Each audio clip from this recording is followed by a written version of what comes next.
Okay, so let's proceed our class.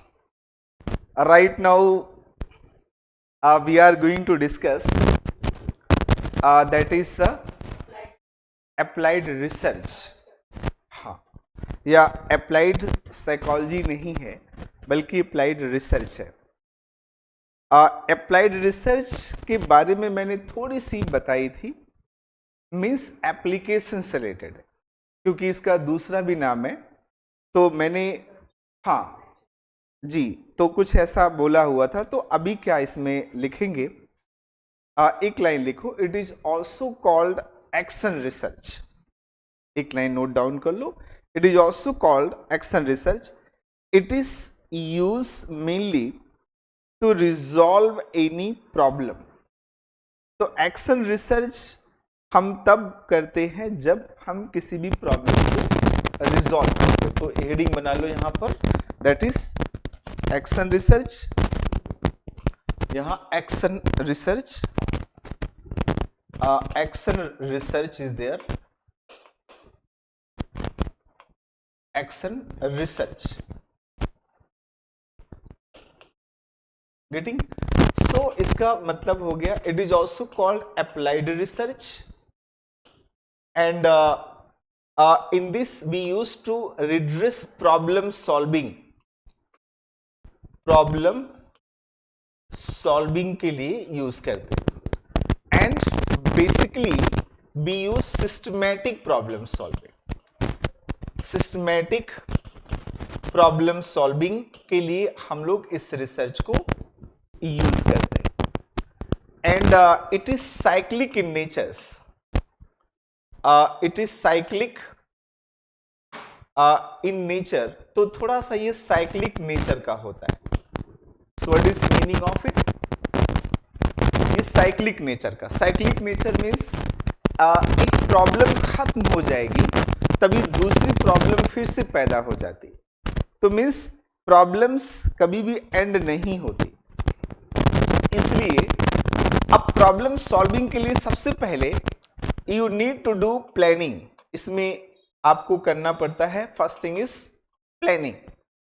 और planning करने के बाद मीन्स एक्चुअली जो भी आपकी प्रॉब्लम्स है उस प्रॉब्लम्स को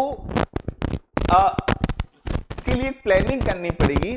और प्लानिंग करने के बाद उस प्रॉब्लम से रिलेटेड आपको बहुत सारे यहां पर क्या लेने पड़ते हैं, एक्शंस. गेटिंग? और जब आप एक्शंस लोगे then there will be severals analysis. तो यहां पर आप बहुत सारे एनालिसिस करते हो. After that you will do lot of analysis at there. तो means you will do lot of analysis. और जब एनालिसिस मिल जाएगा that will develop some conclusion.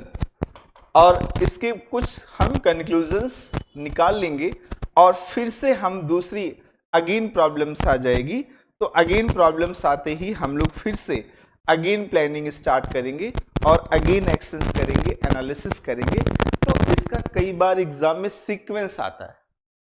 First paper में क्या आएगा, planning, action, analysis and conclusion.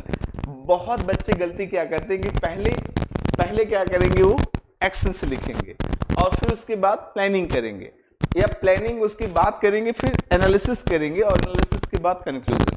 But it is incorrect order. So the right order is what? Here is first step planning, second is action and third is what? That is analysis and fourth is conclusions. So this is a way by which we reach to the planning. इसका sequence exam में बहुत बार आता है और आपको बहुत बार इसके अंदर की चीजों को एनालाइज करना पड़ता है. अब जैसे इसके अंदर कौन कौन सी स्टेप्स या प्रोसेस इन्वॉल्व होते हैं, you need to also know that things. वो भी जानना जरूरी होता है, राइट? इसके अंदर भी बहुत सारे चीजें इन्वॉल्व होती, इसमें लिख सकते हो आप. फर्स्ट, प्लानिंग का मतलब है आइडेंटिफिकेशन, राइट? जब आप प्लानिंग कर लोगे तो it means here is identification. Yes, identification of problem, यहां पर लिख देना आइडेंटिफिकेशन ऑफ प्रॉब्लम, सेकेंड इससे मिलेगा। Second number is what, so second number is that is the informations और organizing, right, informations organizing. So here is second step, information organizing, getting, so information organizing, organizing is here and then set फिर इसके अंदर जैसे हम access और analysis के बीच में जाएंगे, there is again some steps are involved, that is called basically collection of the datas, collections of datas, हाँ जी, questionings, right, and training etcetera. तो मीन्स यहाँ पर हम सबसे पहले ट्रेनिंग कर सकते हैं और ट्रेनिंग के बाद डेटा कलेक्शंस भी कर सकते हैं और फिर इसको हम लोग एनालिसिस तो खैर अगले स्टेप में है, right, data collections, trainings and एक लास्ट पॉइंट आपको लिखना था इसमें, questioning, right, questionings about the any problems. Then next is there that is analysis. Analysis में कई जगहों में जब आप जाओगे तो इसका दूसरा भी नाम लिखा होगा, उस नाम को भी मैं लिख देता हूं। एनालिसिस की दूसरी जगह पे नाम लिखे होंगे दैट इज ऑब्जर्वेशंस, राइट।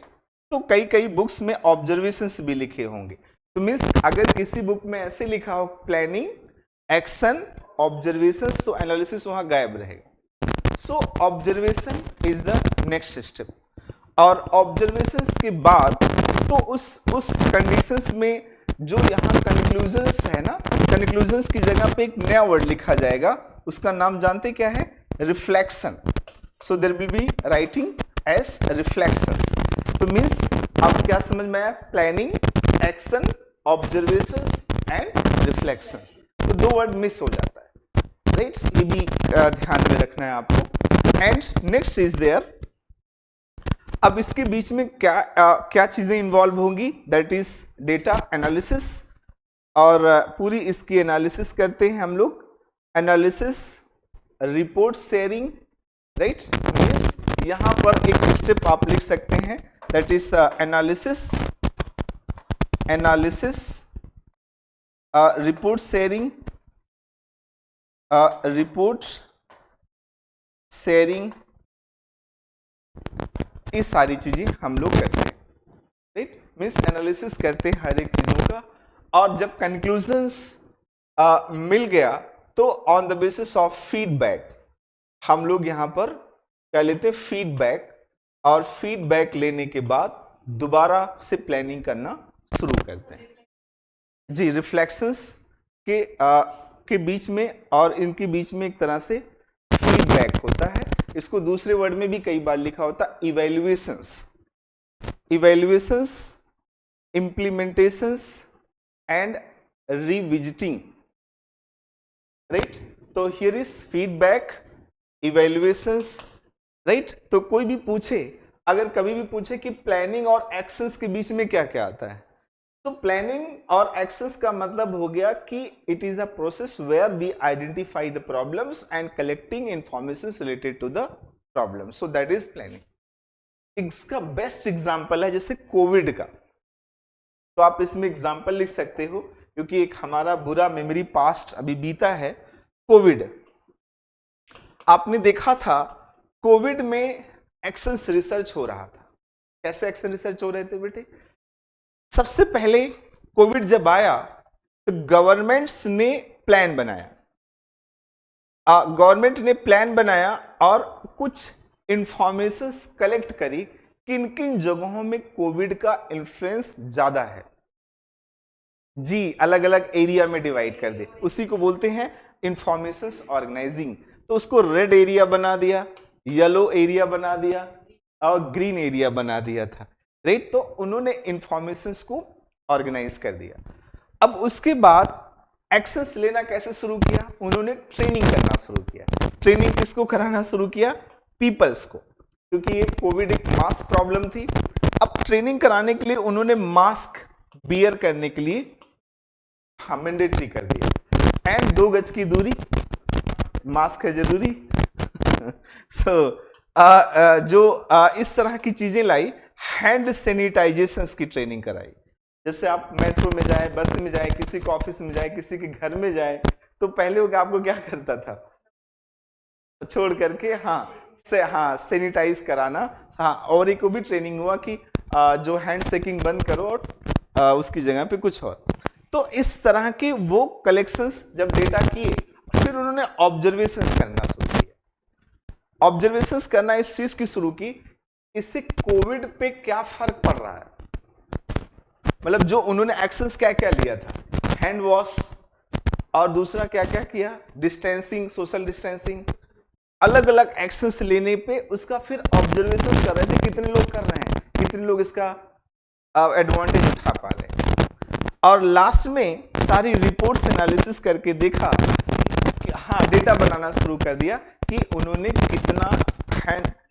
कितने सही हो रहे हैं, कितना रिकवर हो गए, कितना न्यू पेशेंट डेवलप हो रहे हैं, और उसके बेस पे वो फिर से प्लानिंग करते थे कि दोबारा लॉकडाउन करना है कि नहीं करना है। So that is a type of actions research. So it is a continuous process. Getting? तो इसको आप कहां से समझ लेना, कोविड से। किसी भी प्रॉब्लम के अंदर we will use this process or these steps in the problem solver. ये पेपर 1 में बहुत इंपॉर्टेंट कॉन्सेप्ट्स है और इसको अच्छे से याद रखना। This was very important. Last year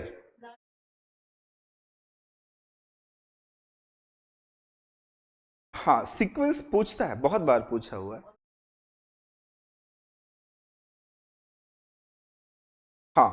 तो इसके एक्चुअल में बहुत बच्चों को ऑर्डर्स में प्रॉब्लम होती, इसका सीक्वेंस सही से नहीं अप्लाई कर पाते और इस वजह से उनका गलत हो जाता है। खैर, बस टाइप ऑफ रिसर्च यहीं पर आपका कंप्लीट हो जाता है। और इसमें 4 वर्ड याद रखना, प्लान, एक्शन और ऑब्जर्वेशन एंड रिफ्लेक्शन, या दूसरे वर्ड्स में plan, action, analysis and conclusions. Got it? सबसे इंपॉर्टेंट टॉपिक, एटलीस्ट आपके 5 से 7 क्वेश्चन इससे सॉल्व हो जाएंगे। गॉट, चलें प्रोसीड कर लेते हैं। इसको लिख दो एप्लीकेशन इसी में, इसका एप्लीकेशन लिखना जरूरी है। Applications into education psychology. Education में क्यों? क्योंकि हम लोग जब बच्चों के ऊपर डायग्नोज करते हैं, कोई प्रॉब्लम्स आइडेंटिफाई करते हैं, तो एजुकेशन में इसको अप्लाई करते हैं। दूसरा एप्लीकेशन से लिख दो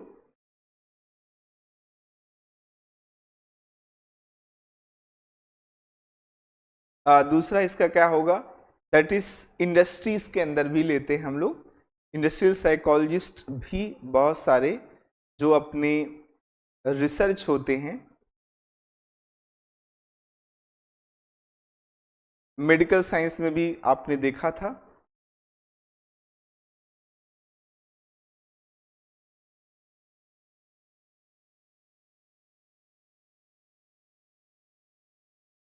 गेटिंग? अब it is also use into the community से, किसी भी सेक्शन में आप डाल दो, कम्युनिटी साइकोलॉजी, रिहैबिलिटेशन साइकोलॉजी। आप अगर सारे सिलेबस पता हो तो उसी को आप डाल सकते हो आप। और एक छोटा सा कहीं पर लिख लो, इसके टाइप भी होते हैं। एक्शंस रिसर्च बेसिकली 3 टाइप के हम लोग बोल सकते हैं। 1 is individual action research, means किसी एक पर्सन की प्रॉब्लम को रिजॉल्व करने के लिए हम लोग एक्शन रिसर्च करते हैं। So you can see that here is types. तो टाइप्स में इंडिविजुअल एक्शन रिसर्च, जैसे साइकोलॉजिस्ट के तौर पर कोई भी पर्सन माल एडॉप्टिव हैबिट का है, राइट? तो माल एडॉप्टिव हैबिट वाले पर्सन्स को हम लोग क्या करना शुरू करते हैं, इंडिविजुअल्स एक्शन रिसर्च मीन्स उसकी एक एक आदतों को, ऐसे जो कई तरह के स्पेशल चिल्ड्रन होते हैं, स्पेशल बच्चों के साथ में भी आप क्या करना शुरू करते हैं, एक्शन रिसर्च करते हैं। और in case of old age people, इसको एजिंग बोलते हैं साइकोलॉजी की भाषा में, तो एजिंग में भी हम लोग एक्शंस इंडिविजुअल्स के ऊपर करते हैं। देन सेकेंड इज हम लोग ग्रुप एक्शंस रिसर्च भी करते हैं। ग्रुप एक्शंस रिसर्च, इसका बेस्ट एग्जांपल कोविड है ना, तो कोविड हम लोग ले सकते हैं, राइट। एंड जेंडर साइकोलॉजी में भी करते हैं, जैसे ग्लास सीलिंग इफेक्ट को तोड़ने में आपको जो आज मुसीबत हो रही है, जो आप प्रॉब्लम डिस्कस कर रहे थे, इसी को हम लोग बोलते हैं ग्लास सीलिंग इफेक्ट। तो सोसाइटी में ग्लास सीलिंग इफेक्ट होता है, उसको तोड़ना इतना आसान नहीं होता, बहुत सारे बैरियर्स होते हैं, बहुत मुश्किलें होती हैं, और उसको तोड़ने के लिए बहुत संघर्ष करना पड़ता है, क्योंकि सोसाइटी के अंदर जहां भी ग्लास सीलिंग इफेक्ट्स होगा वो टूटेगा नहीं। एंड इसका यूजेस जो होता है, हाँ हाँ, फिनोमिना स्पेसिफिक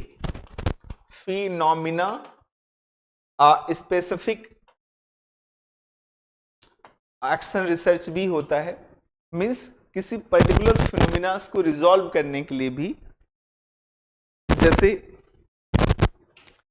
यूज कर सकते हैं।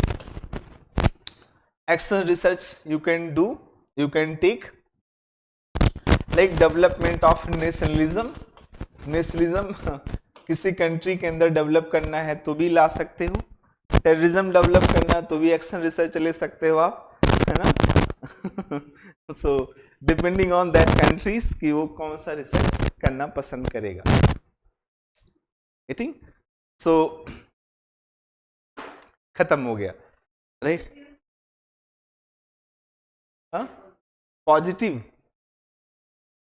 पॉजिटिविज्म बोलते हैं ना, वो यूनिट 1 में पढ़ाया जाता है, यहाँ सेकंड पेपर में नहीं पढ़ाया जाता। Positivism,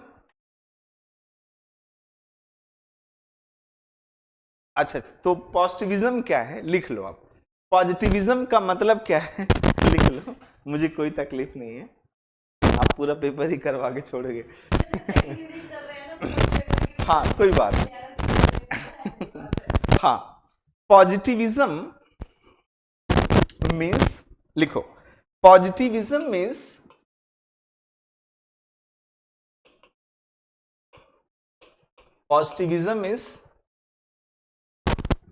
right, positivism is a belief in where proper evidence is available, right, means believe in where proper evidence is available। सिर्फ आपको वही चीजें भरोसा करनी है जिन चीजों को लेकर के प्रॉपर एविडेंस अवेलेबल हो। मीन्स अगर कोई पूछे कि क्या गॉड है, तो फिर पॉजिटिविज्म का मतलब जानते हो क्या बोलेंगे? पॉजिटिविज्म का मतलब ठीक है, मैंने मान लिया गॉड है, लेकिन आप इसको क्या दो, प्रूफ दिखाओ। तो मीन्स जो चीज जिसके आप प्रूफ दे सको वही चीजें पॉजिटिविज्म के लोग स्टडी करते हैं, प्योरली पॉजिटिविज्म पर ही बेस्ड है। तो means positivism basically given by August Comte, एक साइकोलॉजिस्ट का नाम था, या एक बहुत बड़े सोशियोलॉजिस्ट भी थे, सोशियोलॉजिस्ट थे। और अगस्त कॉम्टे साहब कहते हैं कि we should believe and rely only the things which have evidence. क्या होना चाहिए? जिसके प्रॉपर एविडेंस हो, उन्हीं चीजों को सिर्फ भरोसा करो, बाकी चीजों को आप नहीं करो। और एविडेंस का मतलब वो एक्सपेरिमेंट के थ्रू इसको प्रूव कर सको। Means if anything can not be proved by the experiment, then that is a not topic of positivism. जी, आर्कोलॉजी, हाँ, तो हिस्ट्री का वो पोर्शन नहीं मानेंगे। जैसे आप बोलो कि अकबर ने शाहजहां के लिए, अकबर ने अपने बेटे के लिए बहुत कुछ किया, तो बोलेंगे प्रूफ दिखाओ, तभी मानेंगे। हर चीज का प्रूफ, जैसे हमारा इंडियन जुडिशरी सिस्टम किस पे बेस्ड है? पॉजिटिविज्म के ऊपर बेस्ड है। Positivism means the phenomena which can be proved by the evidence, that is only positivism. तो इसका मतलब अब साइकोलॉजी की बात करो तो साइकोलॉजी में क्या हर चीज के प्रूफ दिए जा सकते हैं? Definitely no. अब आपकी मम्मा बोलें कि आप मुझसे बेटे कितना प्यार करते हो, अब उसका तो कोई प्रूफ दे ही नहीं पाओगे, क्या दोगे? बोलो मम्मी उंगली काट के दिखा दूं तो बट हाँ ये तो हाँ, बट उसके बाद फिर दिखा नहीं पाएंगे। तो इसका मतलब साइकोलॉजी में बहुत ऐसे फिनोमिनाज हैं, जैसे लर्निंग, थिंकिंग, प्रॉब्लम सॉल्विंग, इन मेमोरीज, इन सारी चीजों को अगस्त कॉम्टे कहता मैं तभी मानूंगा जब इनके प्रूफ होंगे, एविडेंस होंगे, अदरवाइज ऐसी चीजों को नहीं मानूंगा। एक्चुअल में अगस्त कॉम्टे को फादर ऑफ सोशियोलॉजी भी कहा जाता है, और अगस्त कॉम्टे ने एक्सेप्ट किया कि सोसाइटी में हमें वही चीजें पढ़ाई जानी चाहिए जिसके एविडेंस हो। Means the things should be teach only which have evidence. अब सोसाइटी बोले कि हमारे अंदर बड़ा एटीट्यूड है तो एटीट्यूड का प्रूफ दिखाओ। अब कोई बोले कि मैं बहुत मोटिवेटेड हूं तो कॉम्टे बोलेगा कि प्रूफ दिखाओ प्रूफ है तो मानूंगा, एविडेंस है तो मानूंगा। इसीलिए पॉजिटिविज्म के लोग किसकी स्टडी करते हैं? बेसिकली टेंजिबल चीजों की, means the things which is tangible. Tangibles में मेनली मेटेरियलिस्टिक चीजें आती हैं, तो इसीलिए ये लोग मटेरियल की स्टडी करते हैं, means they believe in materialistic things. इसीलिए मटेरियलिज्म का भी कॉन्सेप्ट किसने दिया था? अगस्त कॉम्टे। तो materialism and positivism is basically talking the things which can be proved by the research, by the experiment, that should be only study.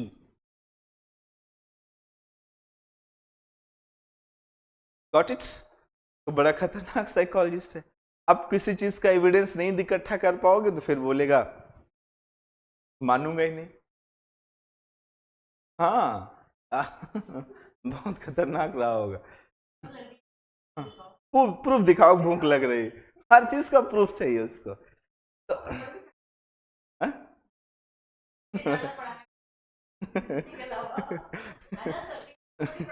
नहीं नहीं, लेकिन इसका फायदा हुआ, इसका बेनिफिट ही हुआ कि साइकोलॉजिस्ट लोग अभी नहीं बोल सकते कि आत्मा परमात्मा के अंदर से निकलती है और दूसरी में बस जाती है। तो साइकोलॉजिस्ट लोग इवन जैसे लर्निंग साइकोलॉजिस्ट, आप नाम सुने होंगे पावलोव का। पावलोव हर बात का क्या देता है? प्रूफ। स्किनर क्या देता है? Proof by experiment. तो this is a source by which psychology become logical, rational and valid. तो मीन्स एक तरह से ये चीजें किस पे बेस्ड होती है? जितने वर्ड्स लिखा हूं वो सारे इंपॉर्टेंट है बेटे। लॉजिकल मीन्स ये लॉजिक पे यकीन करते हैं, उसका लॉजिक होना चाहिए, और लॉजिक पे होने के बावजूद भी वो क्या होना चाहिए? एविडेंस प्रूफ करके दिखा। बहुत खतरनाक। लॉजिकल एविडेंस होना चाहिए, लॉजिकल प्रूफ होना चाहिए। अच्छा, एक वर्ड मैंने बोला था ना अभी, हाँ हाँ, rational, logical, rational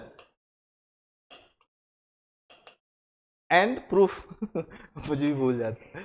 logical, rational and कुछ भी होगा, मुझे मिस आउट हो गया तो हाँ मीन्स जिस चीज के एविडेंस हो, प्रूफ हो, वही चीजें आप यकीन करो, बाकी चीजों को छोड़ दो। मीन्स अगर किसी फिनोमिना के एविडेंस नहीं है तो उसको कॉम्टे बोलेगा नहीं सर ये तो गलत बात,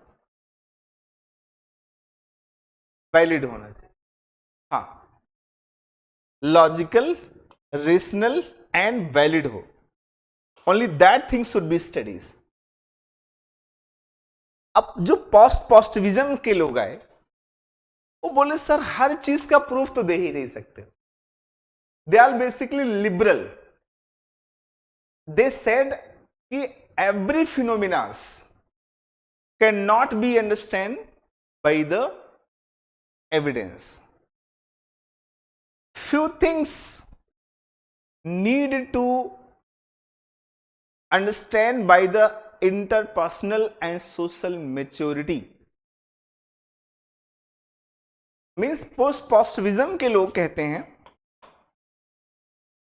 post positivism peoples believe that कि everything's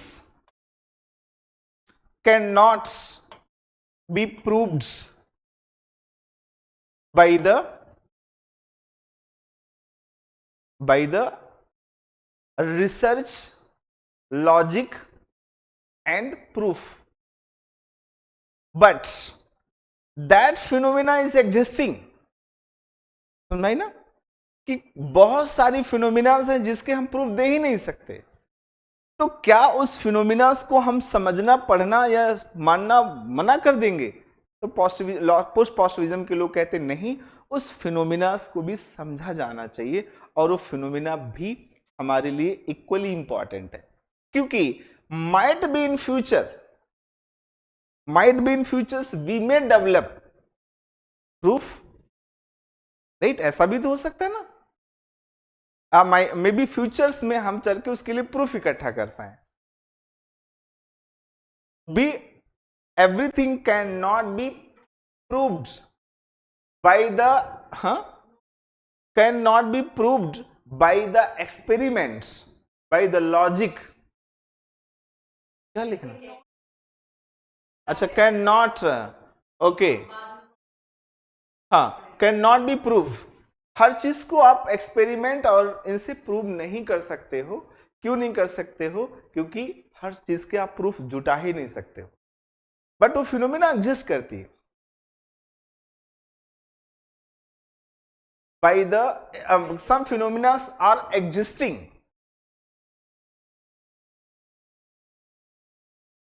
may be later, yes, कि फ्यूचर में ऐसी चीजों की स्टडीज हो सकती है, लेकिन अभी तो उसके इस एविडेंस नहीं है. तो इसका मतलब क्या? उसको स्टडी नहीं करना चाहिए? करना चाहिए. Because they are correlated with the social and other form of life. तो अब बहुत, इसका मतलब जो ह्यूमन बिहेवियर को क्वांटिफाई किया गया, क्वांटिफाई करने का मतलब हुआ कि वो प्योरली पॉजिटिविज्म को मानते हैं. एंड जो लोग ह्यूमन बिहेवियर को क्वालिटेटिवली समझने की कोशिश करते हैं. अब आप अपनी मां से कितना प्रेम करते हो इसका प्रूफ कैसे दे पाओगे? हो सकता आगे दे पाओ. कोई ऐसा समय आए कि डिवाइस लगा के जैसे फीवर नाप लिया जाता है, ऐसे स्वाति का स्वभाव नाप लिया जाए, मम्मी से कितना प्रेम करती है. ऐसा हो सकता है फ्यूचर में, अभी तो फिलहाल नहीं है. तो इनका कॉन्सेप्ट ये था. Getting it? तो ये दो चीजें इसमें समझना था आपको, राइट? और बाकी 2-3 वर्ड्स जो पहले थे वो मैंने बता रखे हैं. कौन कौन से? एपिस्टेमोलॉजी याद करो ना, ऑन्टोलॉजी. फर्स्ट वर्ड क्या था? ऑन्टोलॉजी. जी, ऊपर लेना, पूरी बात वही लिखा होगा. हाँ जी, हाँ.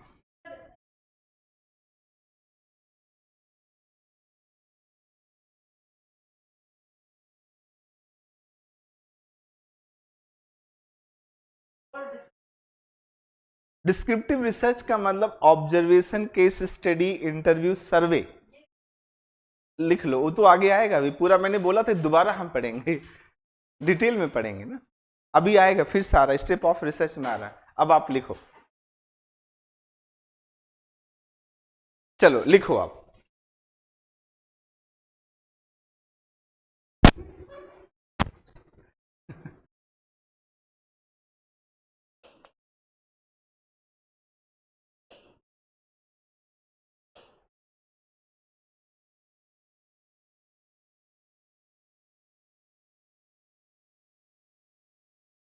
हाँ बहुत कम। अप्लाइड में जैसे हेल्थ साइकोलॉजी हो गया, आईटी का हो गया, पीस साइकोलॉजी हो गया, डिफेंस साइकोलॉजी हो गया, कम्युनिटी साइकोलॉजी हो गया, मास मीडिया हो गया, अलग अलग सेगमेंट से। चले तो इसी को हम प्रोसीड करेंगे। एक बार फिर से लिख देता हूं सारे स्टेप्स ऑफ रिसर्च। नंबर 1 क्या क्या होगा? आइडेंटिफिकेशन ऑफ, जानबूझ के डिटेल में लिखूंगा फिर इसको डिटेल कराऊंगा। Identification of research problem means अगर किसी भी रिसर्च को करना है तो सबसे पहले आपको एक रिसर्च प्रॉब्लम होना जरूरी है। Second step is that is a book reviews. So here is book reviews. This is second step. And third step is making hypothesis.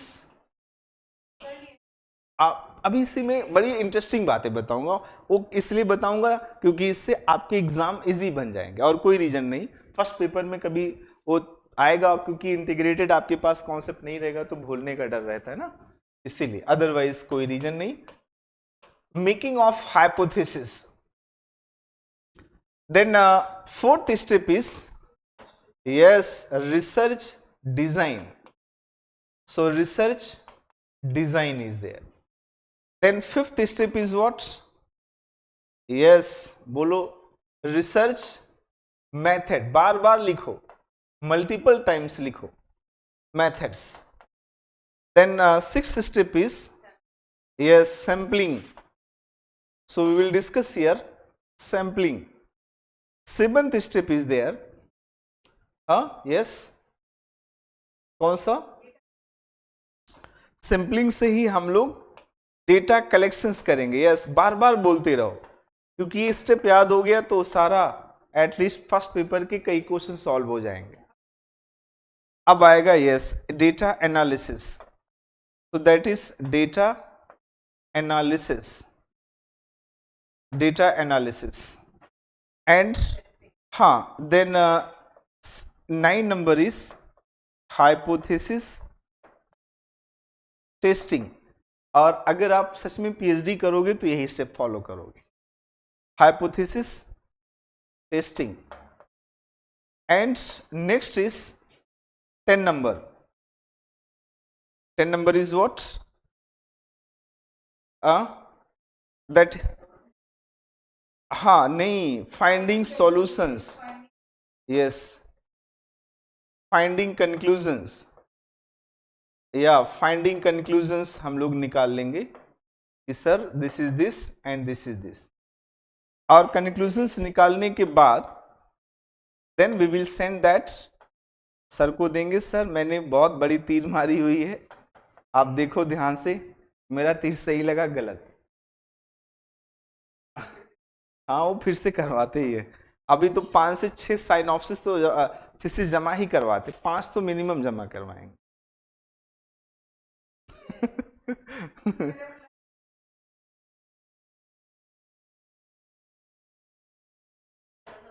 Then reference writing. अच्छा, final conclusions.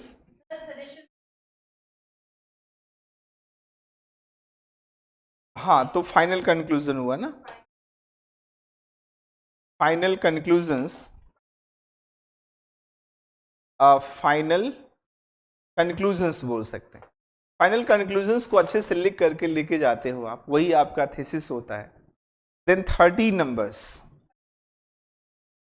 Then reference writing लिखते हो आप बेटे, reference writing. Then writing की spelling भी writing, reference writing. Then next is publishing. Yes, अब आपका नाम आ गया जर्नल में, फिर कुछ दिन के बाद डिग्री ऑनर हो जाएगी। योर नेम इज डॉक्टर फला फला फला है। एक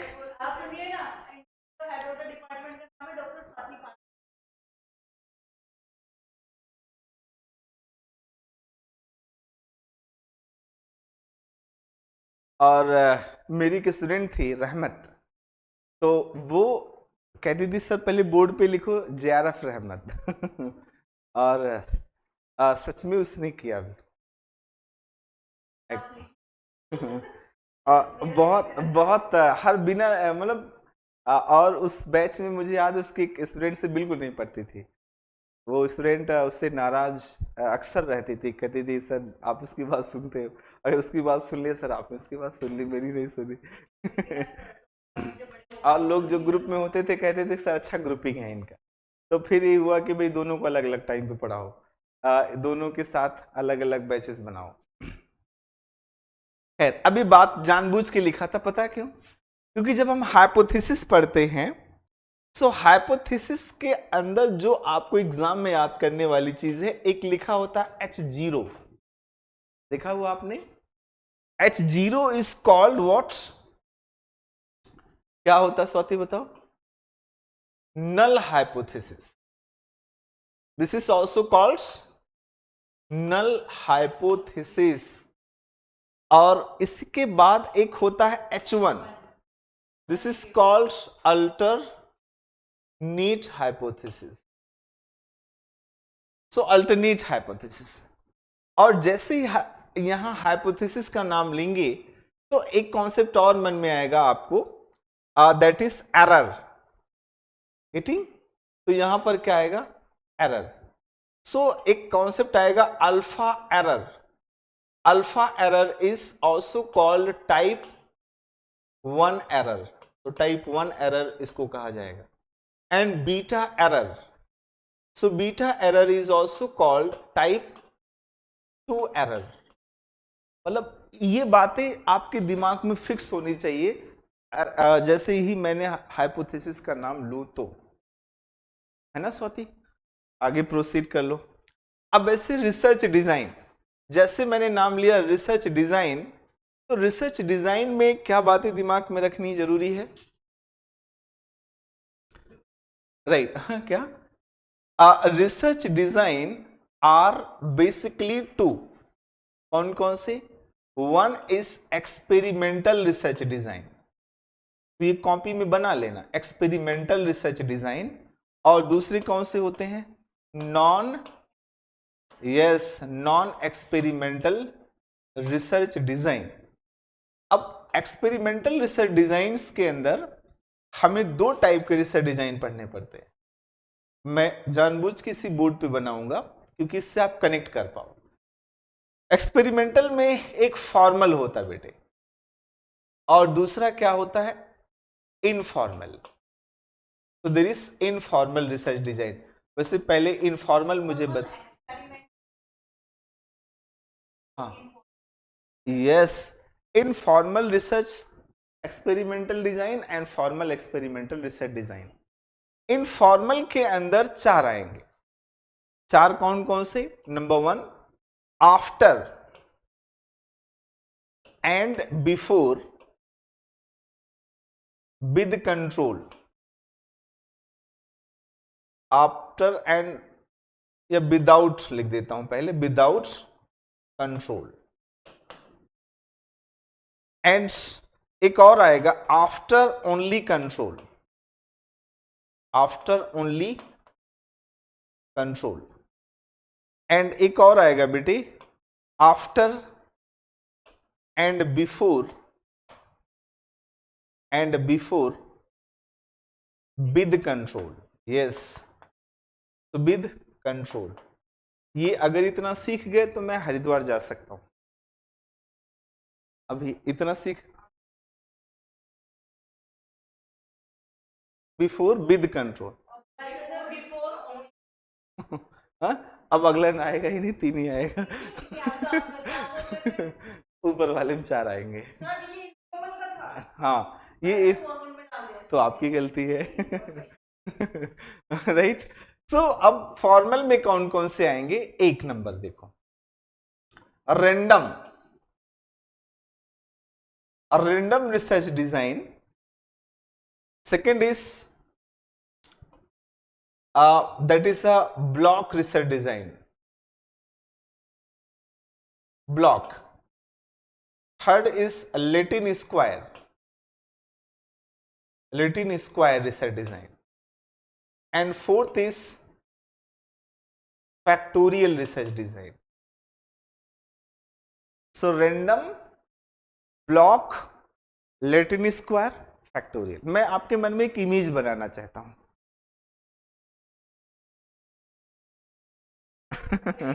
हाँ हाँ बेटे, गेटिंग. अब ये दो हैं. अब ये दोनों समझने के बाद आते हम लोग. हाँ पूरा, अब आपने छेड़ दिया तो अभी बोल देता हूं मैं. हाँ, इसके 10 पार्ट हैं. तो इसलिए नहीं बताऊंगा. तीस नहीं, हल्का सा एक पिक्चर दिखाना चाहता हूं. 10 नहीं बोला, एक भी नहीं बताऊंगा. चलो लिखो. अब तीसरी, क्वासी एक्सपेरिमेंटल डिजाइन. तो क्वासी क्या लिखना? Experimental design. तो ये सेकेंड ग्रुप आ गया. थर्ड वाले को लिख देंगे हम लोग non experimental research design. 3 part, मतलब research design 3 type: experimental, quasi and non experimental. बहुत सिंपल, बहुत सिंपल. क्वासी में 10 पार्ट है. यही तो रुलाता है. यही चीजें हैं जो बच्चों को रुलाती हैं और एग्जामिनर को क्वेश्चन बनाने के लिए बुलाती है. हाँ, एक क्वासी में 10 है. और नॉन एक्सपेरिमेंटल में सिर्फ कॉरिलेशन, इसमें भी 5-10 होंगे लगभग. इसमें बड़े अच्छे अच्छे वर्ड्स हैं जो एग्जाम में पूछना बहुत पसंद करता है. जैसे इसमें एक रिसर्च, इसमें एक वर्ड आएगा फैक्टर, लेबल. जैसे इसमें आएगा बेटे, देखो ऐसे से टर्म्स लिख लेना कॉपी में, मजा आएगा आपको आगे पढ़ने में. इसमें एक टर्म्स आएगा फैक्टर. और एक बात सीख लेना आज से, जहां कहीं भी फैक्टर आया इसका मतलब वो आईवी की बात हो रही. आईवी तो बताया था मैंने, इंडिपेंडेंट वेरिएबल्स की बात. और फैक्टर के बाद में सेकेंड क्या वर्ड आएगा? लेबल्स. तो फैक्टर के बाद लेबल्स, दूसरा बड़ा अच्छा वर्ड आएगा. And third word is treatment. Right, treatment आता है. तो फैक्टर, लेबल्स एंड ट्रीटमेंट, ये सारे एक्सपेरिमेंटल फॉर्मल रिसर्च में आएंगे, खास तौर से. हाँ, फैक्टोरियल रिसर्च डिजाइन में बनाओ बनाओ जी. हाँ हाँ, मतलब फॉर्मल में आएंगे. और ये फैक्टर, लेबल्स, यहां पर देखो इसके ऐसे लिख लो, फैक्टर, लेबल्स, ट्रीटमेंट. एंड एक और वर्ड आएगा इंट्रैक्शन. इंट्रैक्शंस रुला देता बच्चों को. Main effect, main effect. ये सब तो कहते हैं कि बहुत आईएएस, बहुत ज्यादा मुश्किल लगता है यूजीसी. क्यों लगता है? क्योंकि कभी सुना ही नहीं कि फैक्टर, लेबल, ट्रीटमेंट, इंट्रैक्शंस होता क्या है. एक बार सिंपल सा ऐसे क्वेश्चन आया, पता है कैसे? 2 × 2 × 2 का आप बताओ टोटल, वो भी 10 टाइम्स के कितना सेल बनेगा? बता ही नहीं पाए. 2 × 2 × 2 का 80 आ जाएगा सिंपल. हाँ, इंट्रैक्शंस और मेन इफेक्ट. अब 5 terms. Yes. Latin square, SQUAR. कई बार स्पेलिंग में खींच खाच देता हूँ, पूरे दिन भर लिखता ही रहता हूँ ना, मुझ पर भी दया कर देना चाहिए बच्चों को.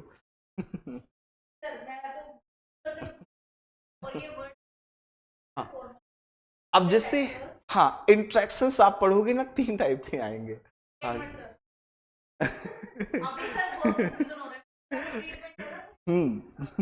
ये सारा कहां पर आता है? Factorial research design. बेस्ट, मतलब जो मेन बातें हैं ना, मेरा पर्पज है कि जब भी इन टर्म्स, एक साइकोलॉजी का रूल है इम्प्रिंटिंग। इम्प्रिंटिंग का मतलब कुछ चीजों को अगर हम देख लेते हैं तो कभी न कभी उसके लिए हमारे मन में एक सेंसिटाइजेशन डेवलप हो। इंट्रैक्शंस में, यस, इंट्रैक्शंस में भी तीन है। एंटागोनिस्टिक इंट्रैक्शन, लिख दूं मैं? एंटागोनिस्टिक, कोई घबराओ मत, एंटागोनिस्टिक।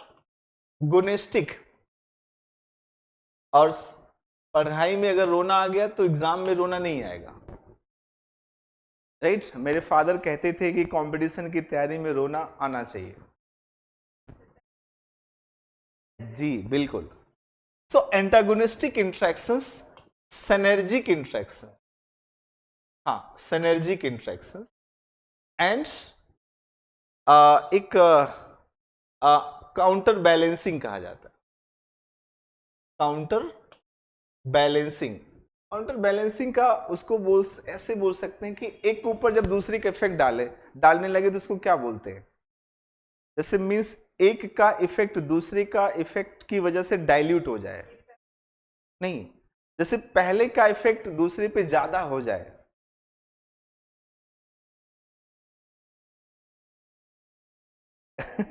दूध हुआ। हाँ, तो वो उसको क्या बोलेंगे, ऐसे टर्म्स कुछ, अरे counter balancing terms. Counter balancing तो अलग चीज होती है। सिनर्जी का मतलब दो चीजें जब एक दूसरे के साथ जुड़ जाती है तो दोनों से उसकी चीजें स्ट्रांग हो जाए, सिनर्जिक होता है। जैसे जो हमारा मेटल सिस्टम है उसमें कॉन्सेप्ट है सिनर्जी। हस्बैंड वाइफ मिल जाते हैं तो दोनों की डिसीजन लेने की कैपेसिटी बढ़ जाती है, तो सिनर्जी हो गया। एंटागोनिस्टिक कैसे हो गया कि दोनों के रिश्ते खराब हो जाएं तो दोनों की अपनी जीवन कहते हैं बर्बाद हो गया मेरा। पावर बढ़ जाती है जी। हाँ जी, हाँ। तो और एक बोलते हैं ना कि कभी एक दूसरे पे हावी हो जाता है, उसको क्या बोल सकते हैं? ये वाला वर्ड मैं पकड़ नहीं पा रहा, मुझे ध्यान भी नहीं आ रहा है। मतलब कॉन्सेप्ट तो क्लियर है बट वर्ड नहीं। जैसे एक एक की जगह एक, जब कोई चीज ज्यादा भारी हो जाए दूसरा उसके अंदर छुप जाता हो, हाँ उसके लिए कोई टर्म्स वर्ड होता है, अब वो मुझे ध्यान नहीं आ रहा है। हाँ, तो इसी में एक टर्म्स और आएगा, काउंटर बैलेंसिंग। खैर उसको बोलते हैं कुछ ऐसे टर्म्स, मुझे ध्यान नहीं आ रहा, चलो बाद में बता दूंगा उसको। हाँ हाँ हाँ, उसका दब जाए, जैसे मान लो उसके लिए टर्म्स यूज किया जाता है, वो वर्ड्स मुझे ध्यान नहीं आ रहा। इसमें एक और वर्ड लिख लो बेटे, काउंटर बैलेंसिंग। काउंटर बैलेंसिंग,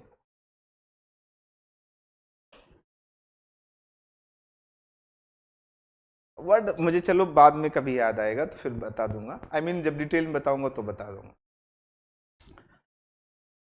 हाँ, तो एक तो आपको समझ में आया, दूसरा टर्म्स हमने क्या एलाबोरेट कर लिया? Designs, right? हाँ, रिसर्च डिजाइन ही तो एलाबोरेट कर रहा था। रिसर्च डिजाइन की तो लाइन देखो खींच रखी। हाँ। अब क्वासी, हाँ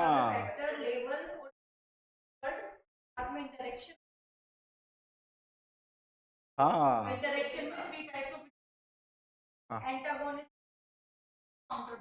करेक्ट, नहीं काउंटर बैलेंस तीसरा वाला मुझे ध्यान नहीं है।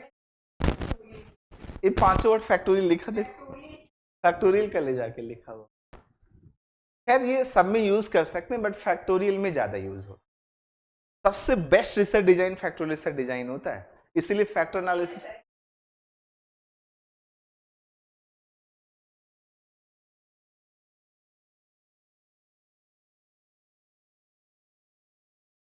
करेक्ट, करेक्ट, यही इतना अगर आ गया आप समझो बहुत कुछ समझ में आ गया। इनफॉर्मल के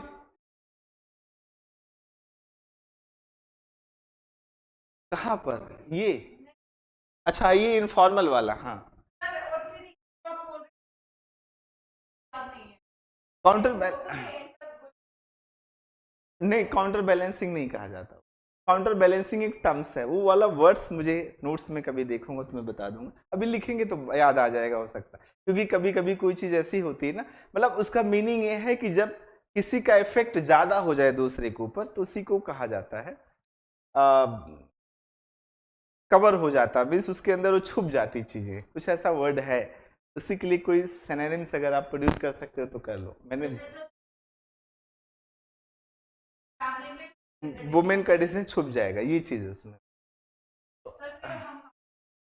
हाँ, अब क्वासी का डिटेल नहीं करेंगे क्योंकि 10 है वो, अगर कहो तो कर देंगे लेकिन फिर वो भारी सा, हाँ बहुत ज्यादा हो जाएगा। अच्छा अब रिसर्च मेथड में आ जाओ बेटा, अब रिसर्च मेथड में आ जाओ, कौन कौन से कॉरलेशन से आता बेटा। कॉरलेशन में टेस्ट रीटेस्ट, टेस्ट रीटेस्ट हो गया, और इसमें भी अलग अलग टाइप के होते हैं। एक कॉजल कंपैरेटिव रिसर्च डिजाइन भी इसी का पार्ट है, वो जब डिटेल करेंगे उसी समय बता देंगे। पूरा कराऊंगा उसी समय, अब सारा बताऊंगा बेटे, बस ये सिर्फ आपके मन में एक ट्रेसेस बनवा रहा हूं कि आप पढ़ने से पहले इतनी चीजें एटलीस्ट अगर दिमाग में है, नाइस गुड। लिखो, अब आप दूसरा लिखो ऐसे रिसर्च मेथड का। अब रिसर्च मेथड में क्या क्या बना लो, 3 टाइप के, कौन कौन से, या 2 ही बनाओ आप, 3 क्यों बनाएंगे, 2, 2 में ही बना दूंगा ना, सारा बता दूंगा। जैसे रिसर्च मेथड में 2 कौन कौन से, अभी हम लोग बातें कर रहे थे experimental, so here we will write experimental and non experimental. तो नॉन एक्सपेरिमेंटल, गेटिंग, कुछ कुछ समझ में आई बातें। अब एक्सपेरिमेंटल के अंदर अगर देखोगे ध्यान से 3 है बेटे, कौन कौन से, laboratory, laboratory, quasi and field, field experiment. तो जो क्वासी एक्सपेरिमेंट है इसी का दूसरा भी नाम जानते हैं क्या, एक्स पोस्ट फैक्टो। तो this is also called x post facto research. Got it, समझ में आई ना आपको। नहीं काउंटर नहीं, वो छोड़ दो छोड़ दो, उस पर मत जाओ, मैं खुद ढूंढ, अगर बहुत इमरजेंसी तो फिर अभी नोट खोल के मैं बता देता। और नॉन एक्सपेरिमेंट के अंदर तो मीन्स एक्सपेरिमेंट में कौन कौन से हैं, laboratory experiment, quasi experiments and field experiment. और नॉन एक्सपेरिमेंट में नंबर 1 आएगा डिस्क्रिप्टिव, स्वाति इच्छा पूरी हो गई, डिस्क्रिप्टिव। अब डिस्क्रिप्टिव में आएंगे 4, कौन कौन से, number 1 observation, number 2 case study, number 3 कौन सा, that is survey, number 4 interview. तो ये सारी डिस्क्रिप्टिव रिसर्च में। अब ऑब्जर्वेशंस को इसको भी एलॉबरेट कर देता हूं, राइट। ऑब्जर्वेशन भी कई बार आया एग्जाम में, मतलब अब हाँ जी बहुत है।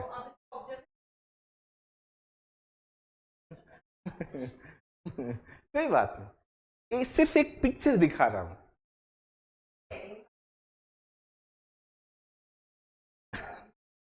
आप तो सिर्फ अपने बोर्ड को पेपर बड़ा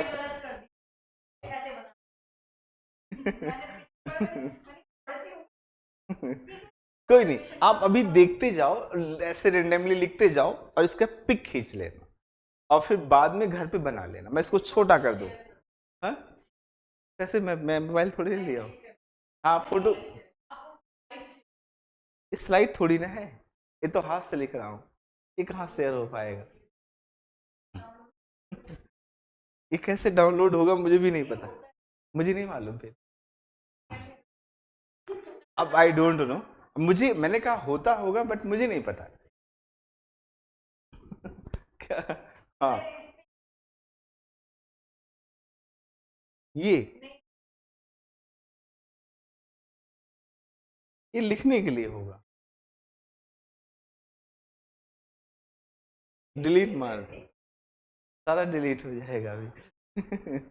ओके, तो नॉन एक्सपेरिमेंटल में पहला आपने क्या बोला? Descriptive research.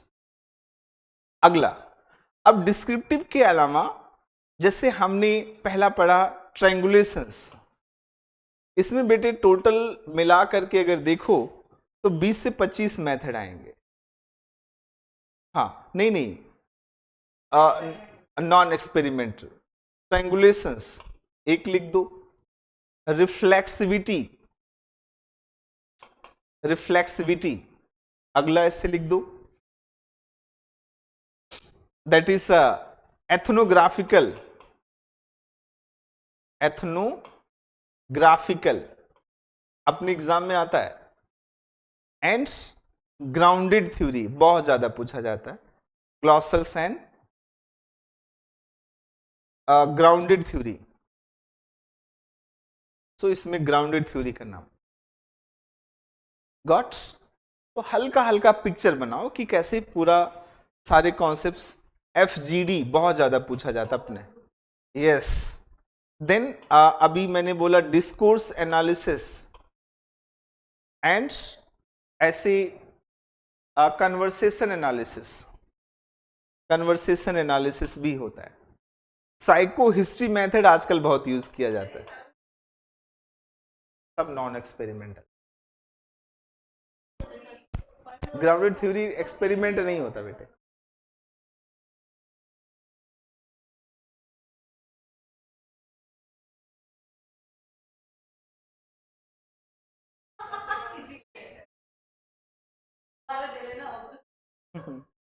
पूरा डिटेल में समझ लो, और बड़ा सबसे बेहतरीन इसका नोट्स आपको एक ही जगह मिल सकता है, ईपीजी पाठशाला। Discourse analysis, conversation analysis, psycho history method भी कहा जाता है, साइको बायोग्राफी मेथड, बहुत सारे तरीके, टोटल मिला के कई सारे। बस इसको इतना समझो अभी के लिए, बाकी हम डिटेल में और भी चीजें ऐड कर देंगे। अब इसका एक दूसरा भी है, उसका भी नाम लिख लेते हैं, सैंपलिंग। सैंपलिंग में सिर्फ 3 चीजें ध्यान रखना। कौन कौन सी? सैंपलिंग में आपको पढ़ना है प्रोबेबिलिटी सैंपलिंग। हाँ, प्रोबेबिलिटी सैंपलिंग बताओ फिर। अच्छा,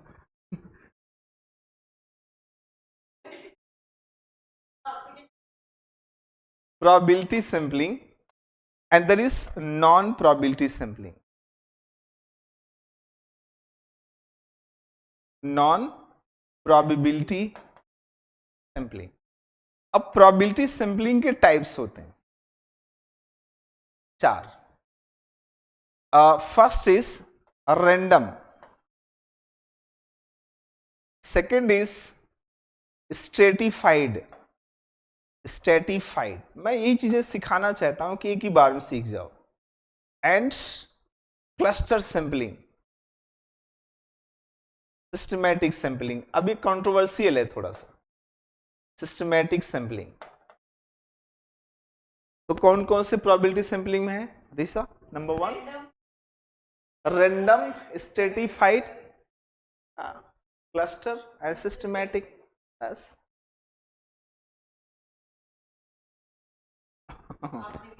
हाँ, देन ऐसे अब नॉन प्रोबेबिलिटी में कौन कौन से आएंगे? इसमें कई। Number 1 snowball sampling, snow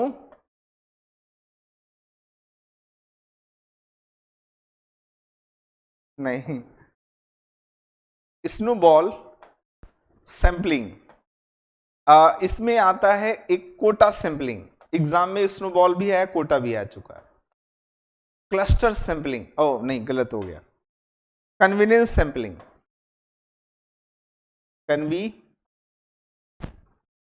convenience की स्पेलिंग गलत हो रही, कन्वीनियंस सैम्पलिंग एंड कन्वीनियंस के बाद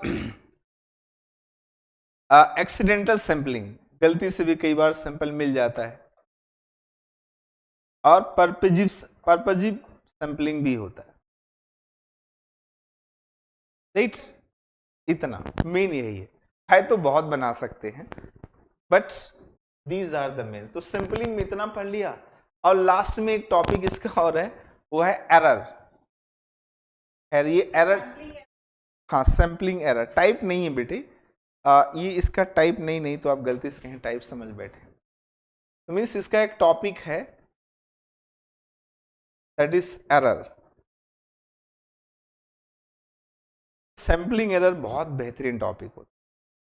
सैम्पलिंग एरर पूरा जब एरर पढ़ेंगे, एरर पे पैसेज आता है, एरर पे पैसेज आ गया तो बुखार ले आ देता बच्चों को, अच्छे को फीवर ले आ देता।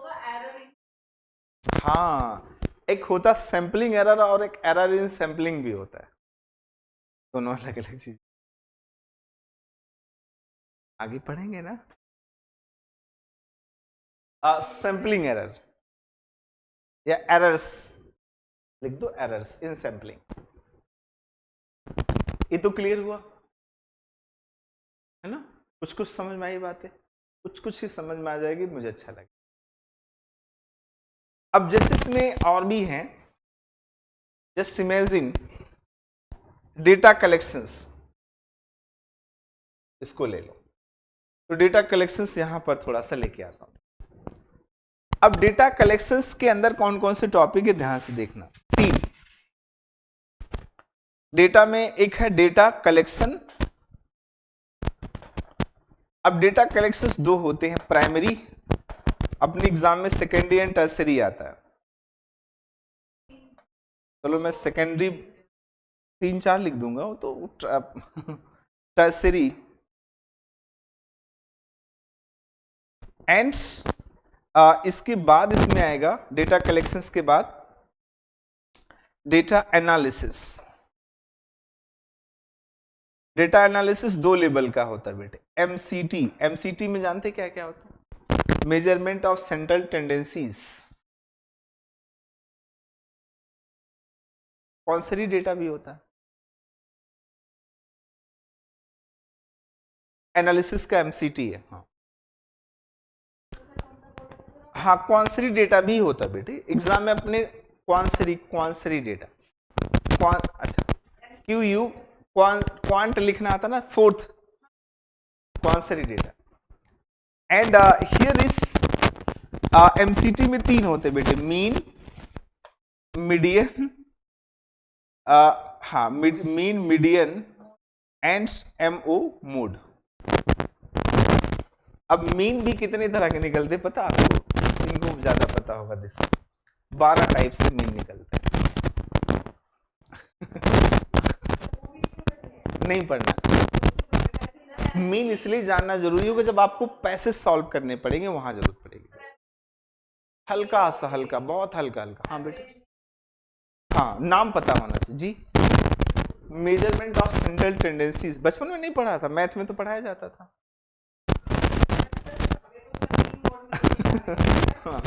हाँ बस जल्दी से वही निकाल। अब फिर इसका तीसरा कॉन्सेप्ट, अच्छा इसका होता है, एक होता वेरिएबिलिटी। वेरिएबिलिटी को हम लोग निकालते हैं। सो वेरिएबिलिटी में हम लोग समझे तो कौन कौन सी है। फर्स्ट ध्यान से देखना, वेरिएबिलिटी में होता रेंज, परसेंटाइल, याद रखना सारा आता है एग्जाम में, ये सब बहुत इंपॉर्टेंट है। परसेंटाइल सिर्फ मैं आपको लिंक करना चाहता हूं। परसेंटाइल के बाद क्वांटाइल, नाम तो सुना है आपने, quantile, MD mean deviation, SD standard deviation, variance हाँ वेरिएंस, ये चीजें बेटी पढ़नी है। अच्छा लगा आपको? नहीं लगे तो भी पढ़ना ही पड़ेगा, अच्छा लगने से क्या मतलब। अब ऐसे डेटा एनालिसिस, अगला तीसरा वेरिएंस। हाँ, वेरिएंस पूरा पढ़ना पड़ता है और खूब क्वेश्चंस आते हैं एग्जाम में। मतलब अक्सर बच्चे यहीं पर सो जाते हैं, यहाँ वेरिएबिलिटी आते आते फ्यूर हो जाता है, सर अब अपन गए अब खत्म हो चुके। हाँ, मतलब जहां जहां मुश्किल लगता वही वही नाम बता रहा हूं आप, और इसको इजी बनाना मेरा काम, बहुत इजी बनाऊंगा। और बड़ा खूबसूरत है क्योंकि इसमें न्यूमेरिकल नहीं आता, यूजीसी में कॉन्सेप्ट्स आते हैं, थ्योरीज आते हैं, फॉर्मूलास आते हैं। खैर इसमें थ्योरीज नहीं है, रिसर्च में थ्योरीज नहीं होती। एग्जैक्ट, हाँ, कॉन्सेप्ट। सो इसका तीसरा कॉन्सेप्ट क्या है? रिप्रेजेंटेशंस।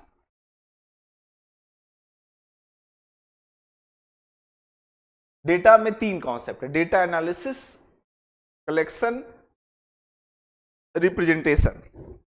आप रिप्रेजेंटेशन किस पे करते जानते हो आप? Table, graph, chart. हाँ, अब ग्राफ में कई हैं, जैसे bar graph, histogram,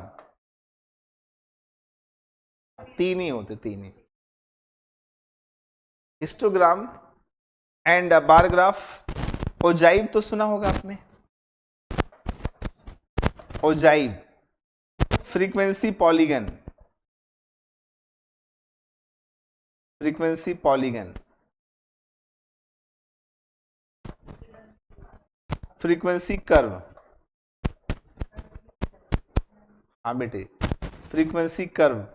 frequency curve में हमें एग्जाम में पढ़ना पड़ता ROC curve, frequency curve. Chart में की चार्ट पढ़ना होता है, पाई चार्ट। पाई चार्ट तो आसान सा है ना।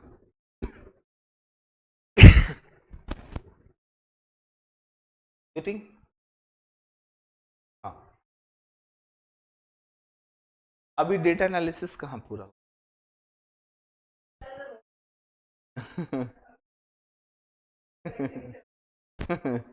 अभी डेटा नहीं, वो एनालिसिस हल्का हल्का वाला बताया था, अब जो एग्जाम में आता वो एनालिसिस सुनो। इसमें सही तो है, हाँ सही तो है, ठीक, हाँ ठीक है।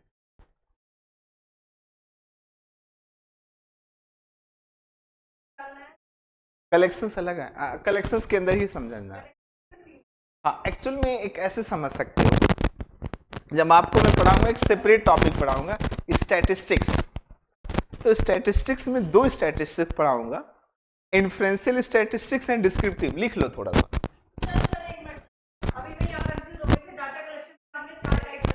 हाँ, अब बता रहा हूँ ना, चलो जो लिखा हो गलत नहीं लिखा हुआ, हाँ सही लिखा हुआ, सही। डेटा एनालिसिस में आपने लिख लिया होगा, कहने का मतलब मत लिखो। खैर अभी अलग से बता रहा हूँ डेटा एनालिसिस के अंदर। डेटा एनालिसिस में दो लेवल का, एक हाई लेवल, एक लो लेवल। पहले लिख लो, देयर इज डेटा एनालिसिस में लो लेवल। लो लेवल में ही बेटे ये सारा आता है, कौन सा? MCT and variability. MCT and variability जो आएगा वो लो लेवल में। और जब डेटा को हाई लेवल एनालिसिस करते हैं तो इसमें चार टॉपिक आएंगे, कौन कौन से? First, regression. रिग्रेशन सुन के रखना बस। रिग्रेशंस के बाद, या पहले रिग्रेशन नहीं लिखना, पहले कॉरिलेशंस लिखना है।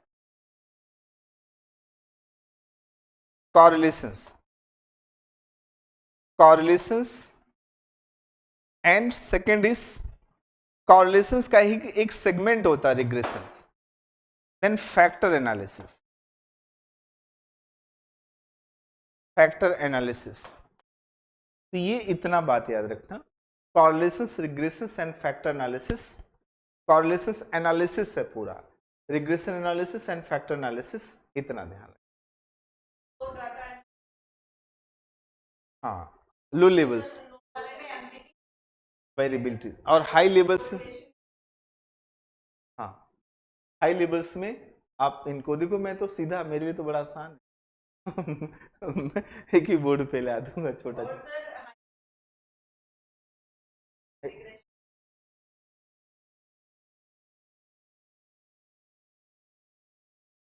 कॉरलेशंस, रिग्रेशंस एंड फैक्टर एनालिसिस, तीनों पे पैसेज आता है। अभी पैसेज में एक आने वाली क्लास में आप,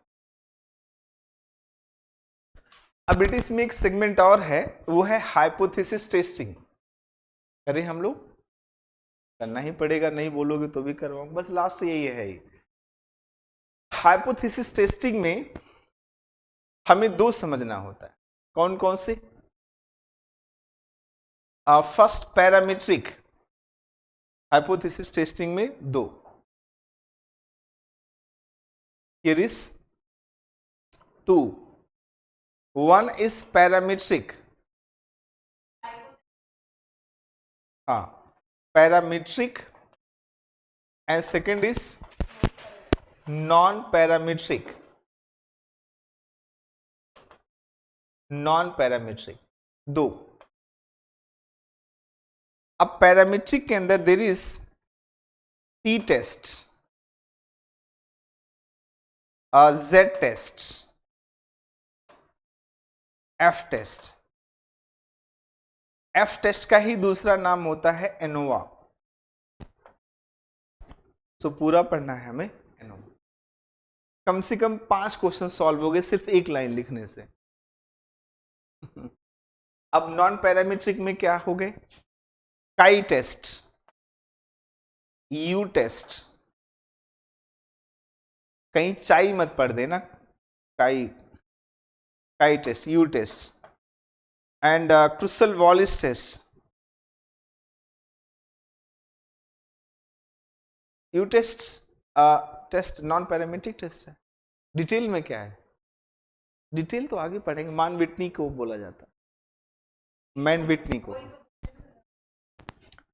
crucial Wallis, Kruskal Wallis test होता है। विल्कॉक्सन, हाँ median test, run test, right, और एक और फ्रीडमैन टेस्ट, फ्रीडमैन टेस्ट। बस इतना याद हो गया तो फिर से अगले 15 क्वेश्चन तो आपके सॉल्व ही हो जाएंगे। रन टेस्ट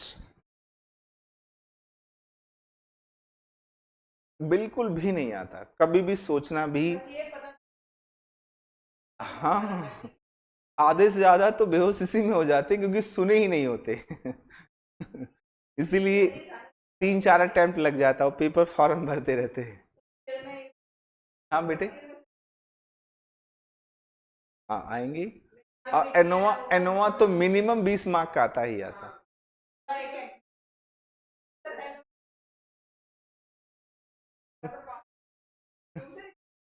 अब 20,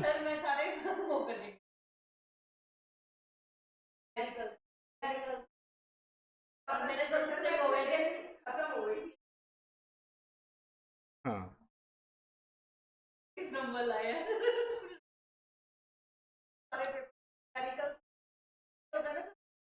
वो होती है।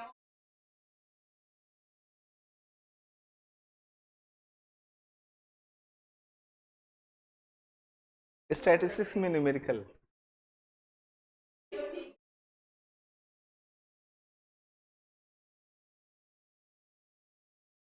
हाँ। अब जैसे इसमें भी ग्रुप डेटा का होगा अलग, अनग्रुप डेटा का अलग होता, सबके अलग अलग।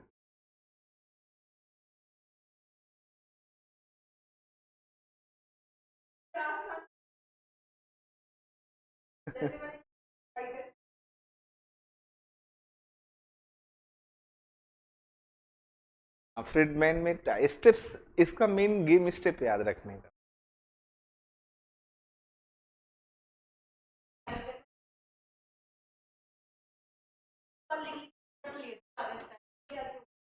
सही है।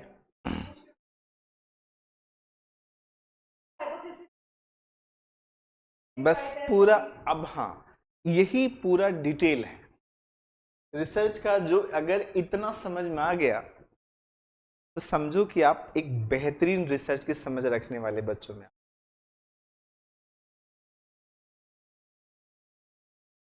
हाँ हाँ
ठीक है ना, ये समझ में आए? कुछ कुछ इसमें कुछ नया मिला आपको सीखने?